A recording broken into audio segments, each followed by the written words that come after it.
Le futur gouvernement sera-t-il contraint de mettre en place un régime d'austérité? Le déficit public reste l'une des premières préoccupations du gouvernement. Pour y remédier durablement, différentes mesures ont déjà été déployées. Les politiciens craignent que le futur gouvernement soit contraint d'imposer un régime d'austérité.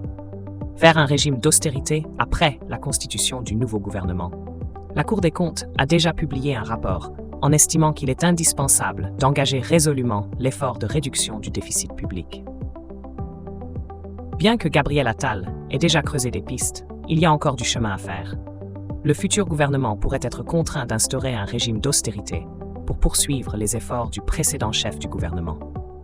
Le rapport annuel sur la situation et les perspectives des finances publiques s'avère éloquente. Du point de vue budgétaire, la situation demeure inquiétante. La raison pour laquelle l'institution appelle à des efforts difficiles, jugeant indispensable d'engager résolument l'effort de réduction du déficit public pour replacer la dette sur une trajectoire descendante. Pour la Cour des comptes, 2023 est une très mauvaise année en matière de finances publiques. Et cela pèse sur 2024 et au-delà sur l'ensemble de la trajectoire de finances publiques 2023-2027. En chiffres, le déficit de la France s'élève à 154 milliards d'euros par rapport à l'année précédente, soit 0,7 points du PIB.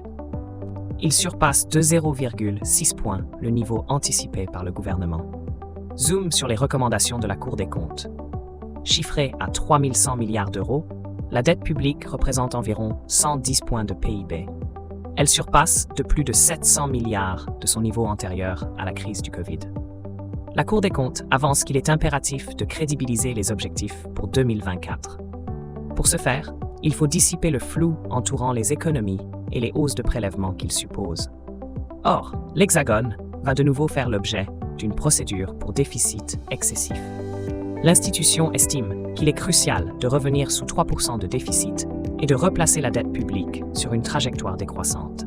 D'ailleurs, cela est déjà prévu dans l'actuel programme de stabilité. Mais cet effort doit être engagé sur la base de prévisions plus réalistes et plus crédibles que ce n'est le cas aujourd'hui.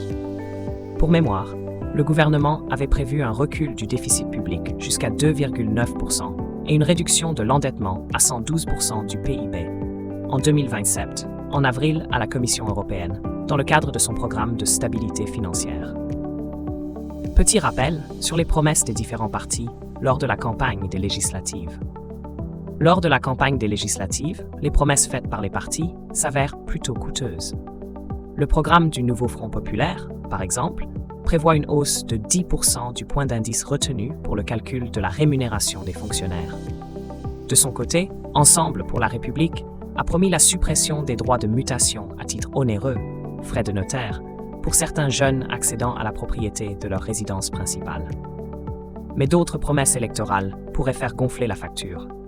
Citons notamment l'augmentation de l'IR pour les loyers les plus riches, prévue par le NFP. Idem pour l'alourdissement des droits de mutation à titre gratuit, droits de succession, pour les patrimoines les plus élevés. À cela s'ajoute le rétablissement de l'ISF et une loi de lutte contre les fraudes sociales et fiscales, souhaitée par Ensemble pour la République.